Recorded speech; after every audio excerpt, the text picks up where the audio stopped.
pledge. I commit to be vigilant and bear in mind at all times the risk to myself and my colleagues from COVID-19.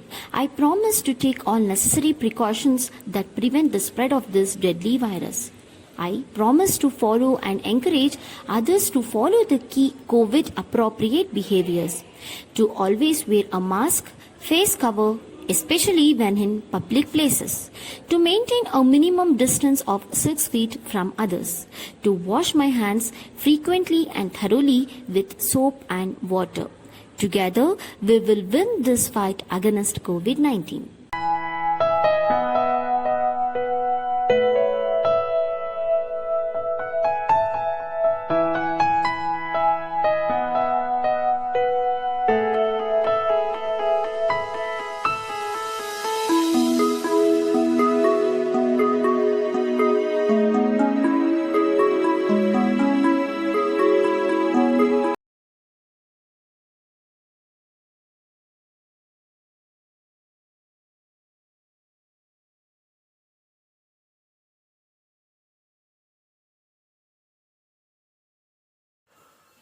Good afternoon. We are in the last lesson of the academic year, that is UNO, United Nations Organization. Actually, it's a very big chapter and many concepts we need to discuss in this particular chapter.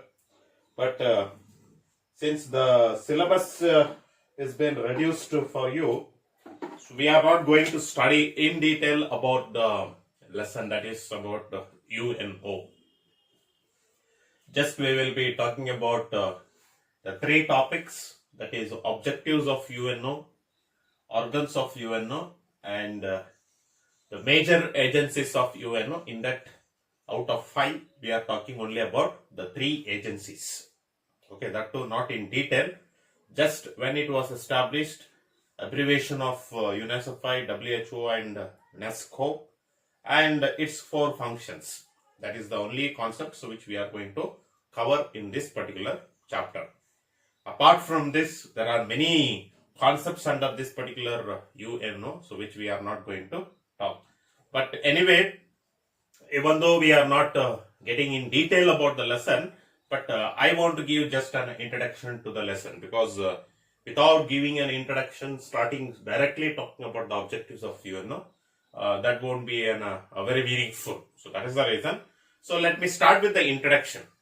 So when I remember the concept, or when I remember the words, or when I remember the topic UNO, United Nations Organization, the first thing that comes to our mind is it is a second world's international organization. Okay, the first one was League of Nations. Since League of Nations is failed, the second world international organization was formed. So that was formed. Okay, which was formed. So that is UNO, United Nations Organization. And as you all know, Second World War started in 1939. So 1945, the Second World War comes to a conclusion. So not to have the First World War and Second World War, so like First World War and Second World War, they don't want to they don't want to take place one more World War, which can be called as a Third World War. So that they don't want to, okay, take up in this globe. Because of First World War and Second World War itself, the people have suffered, lot of destructions are there, disasters are there, okay, economic ruins are there. So many damages has taken up because of the First and Second World War. So at the same time, because of First and Second World War, the damages or the happenings should not take place after 1945, which can be referred as a Third World War. So to stop the Third World War very strongly, especially the withdraw, the personalities called the British Prime Minister Winston Churchill and American President, okay, Roosevelt. These two personalities, played a very important role in the formation of the second World International Organization. So that is UNO, United Nations Organization. And they started preparing, soon after when Second World War is going, almost from 1941 itself, they started planning for the formation of the second World International Organization. So in London, the meeting was held to form the, Second World International Organization. Then again in 1942, okay, in Washington, the meeting was held, and Moscow. So in 1943, there also the meeting was held.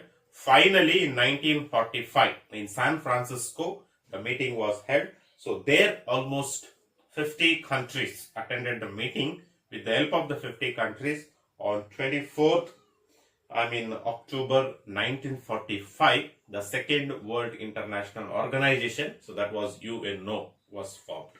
Okay, 24th October, so 1945, okay, the formation of UNO took up.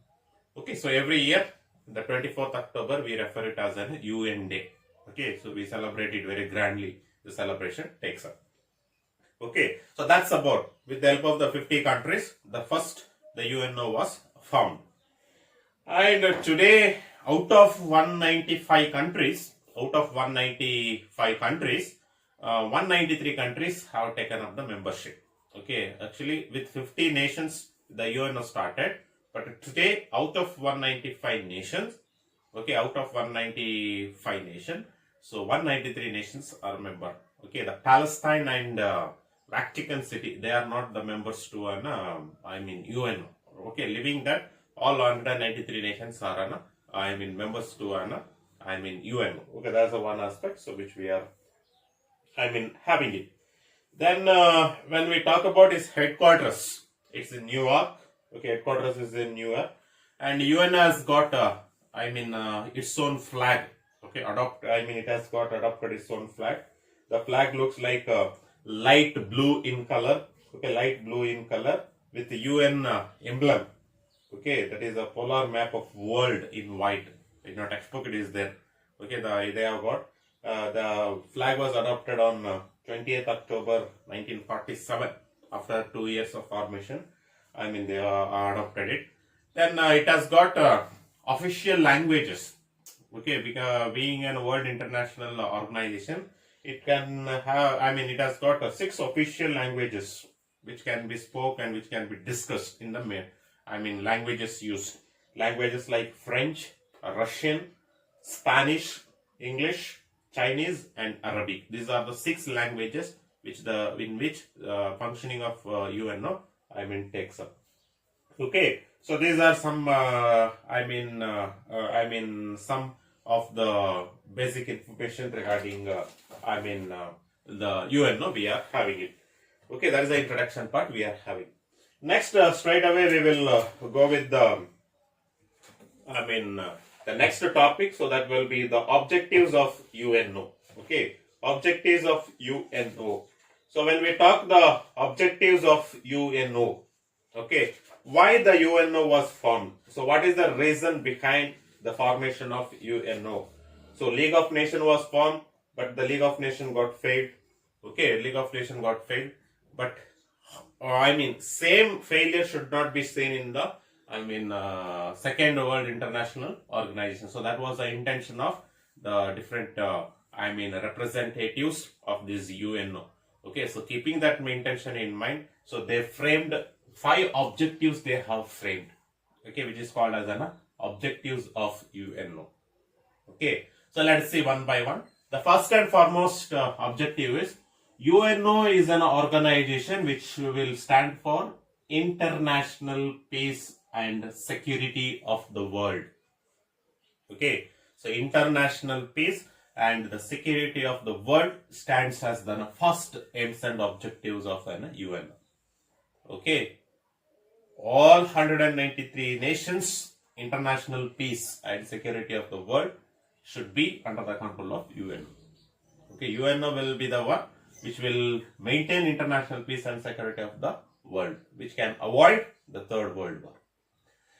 The next one is to develop friendly relations among the nations. Okay, when we are having a friendly relations, or when we develop a friendly relationship with the different nations or different countries, obviously there won't be a clash or rivalries, okay, or clash or rivalries between the two nations. Okay, so for that, UNO is giving a complete support to all the nations to maintain a good relationship with the different countries. Okay, so that good relation can stop the coming of the Third World War. So that was a faith the UNO will be having.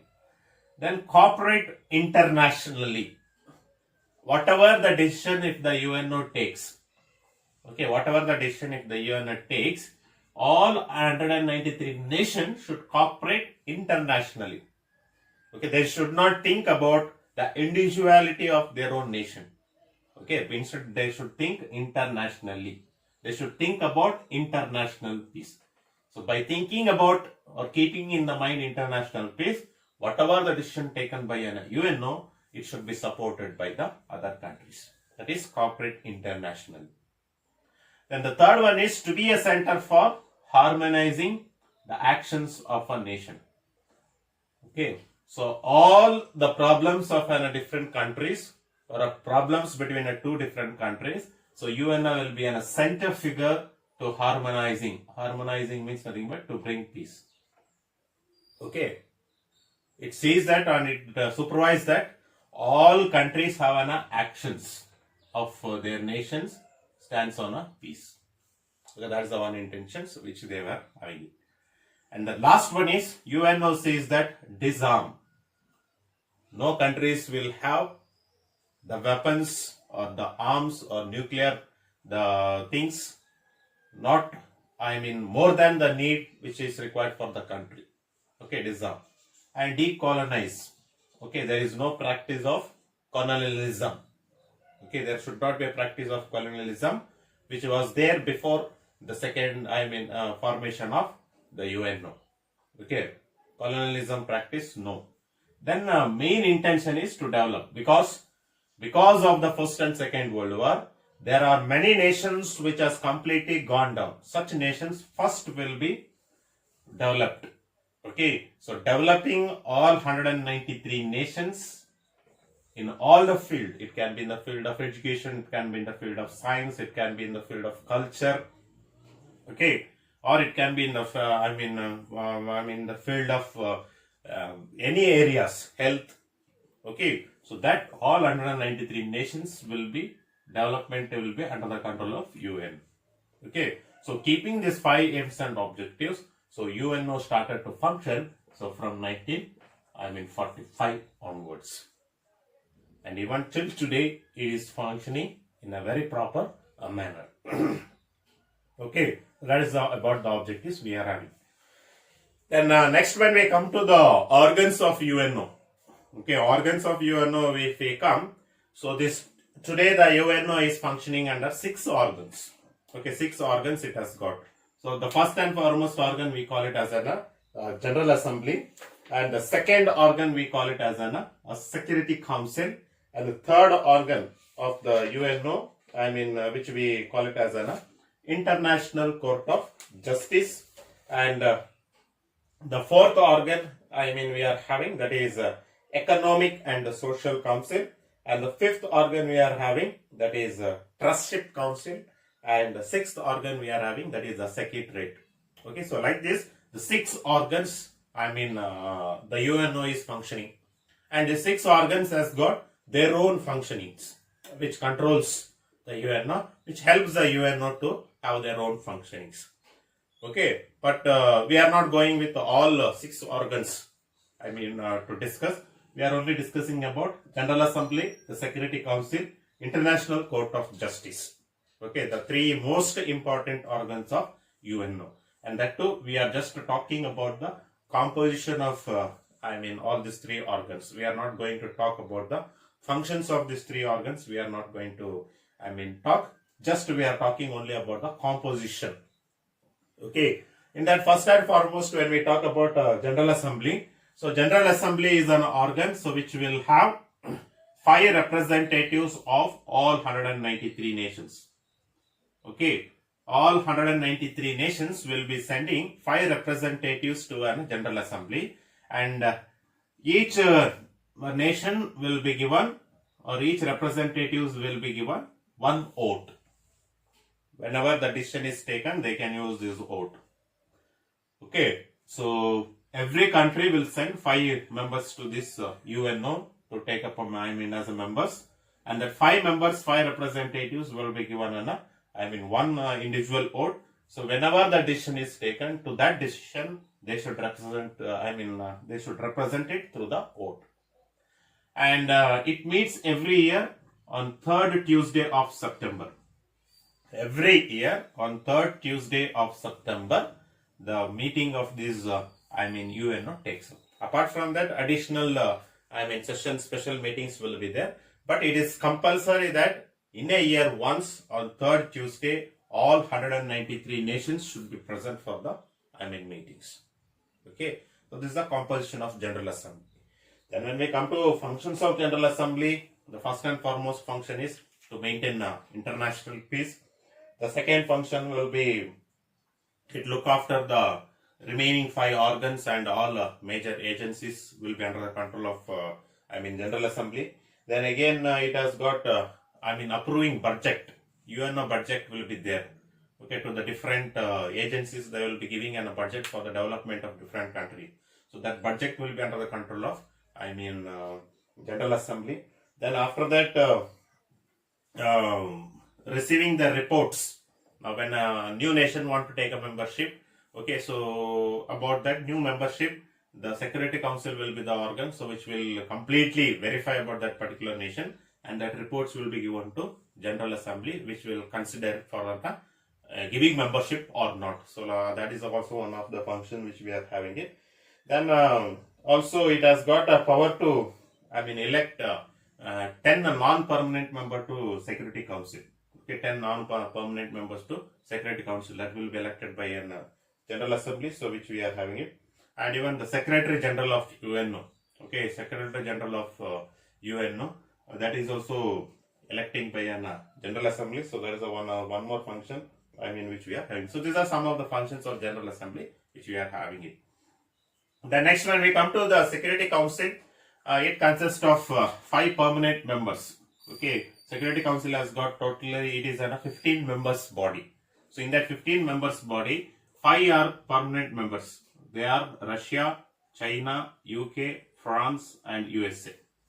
Okay, so they are all the 5 permanent members of the UNO. Okay, that is Security Council, and they are given a power called veto power. Okay, the power to say yes. Okay, the power to say yes, or the power to say no. The power to say no. So that is the power which is being given. And remaining are 10 non-permanent members who will be elected only for the term of 2 years. And it is called as an executive body of Security Council. Then when we talk about the Security Council's functions, when we talk, it's also first and foremost function is international peace. It maintains international peace. Second function is it investigates the disputes of any problem arises between the 2 nations. That investigation will be done by Security Council. Then at the same time, it is the one which sees that whether there is a threat to international peace or not. So that will be verified by this group of people, and it is the one which gives the admissions to new members to the nation. Okay, new members to the nation. First we have to approach Security Council, then it will be sent to General Assembly. If General Assembly finalizes, the Security Council will give a membership to the new nation. So that is the one aspect so which we are having. And remaining, all, it is the one which takes an action against the nations which brings a threat to an international peace. Okay, the action of a threat to an international peace, if it is done by a different country, so that decision will be taken by Security Council. That's one of the aspects which we are having. Then International Court of Justice, it consists of 15 judges.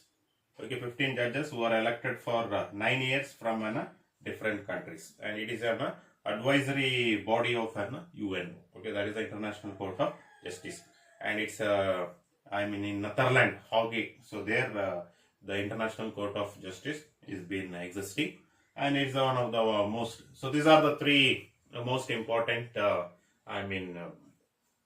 Organs we are having. Remaining three we are not going to talk about this. Okay, so that's about the organs of an UNO which we are.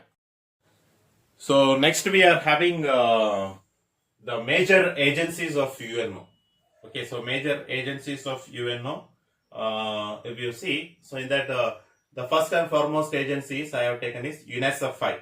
So the abbreviation I have written there: United Nations International Children's Emergency Fund. And this agency was established in 1946, and its main aim is long range benefit for children.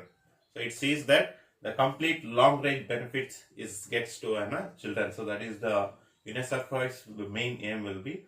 And you can see here I have given just 4 functions just for your information. So I have given here. One is to protect children, then support all the welfare of the children, immediate help to mother and children, especially at the time of emergency. Then deliver supplies for child health clinics, especially this pulse polios, all polio drops, and immediate whatever the child required between like 1 to the age of 5 or 6. So that will be taken care by UNICEF. So the abbreviation is very important: United Nations International Children's Emergency Fund. The next we are having WHO. Okay, so the abbreviation is World Health Organization. World Health Organization. 1948 it was established. Its main aim, if you see, raise the standard of public health. Okay, public health standard, it has to be raised. And its function, you can see it here, that is promotes new techniques or technologies of health, especially related to the health, like new technologies which is required for the hospitals. Okay, healthcare, such supplies will be done by WHO, and it provides, especially now this coronavirus which we are having, so that comes under this only, WHO, the new technologies, new research, so all these things, and provide safe drinking water, especially clean drinking water. It sees that every country gets, and it helps to prevent major diseases. There are, especially, there are many diseases which cannot be cured. Okay, like the diseases like whooping cough and tuberculosis. Okay, and diphtheria. So like this, many diseases are 6 major diseases are there. So such diseases will be prevented by this, and it helps to strengthen the health system. Mainly it aims for a health system. And next, if you see the last one, that is UNESCO. Very important. The abbreviation, if you see, United Nations Educational, Scientific and Cultural Organization. United Nations Educational, Scientific and Cultural Organization. It also was established in 1946. Its main aim is to achieve peace and security in the world. Peace and security in the world in what? The areas like in education, science and culture. And their functions, you can see, it is mainly focused on the elimination of world illiteracy. Okay, illiteracy problems, it's mainly aims to remove in all the countries.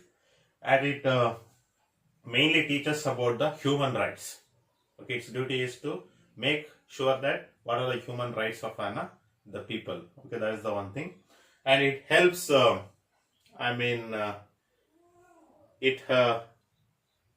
helps to protect the world's constructive. Okay, the constructive, it helps the constructive.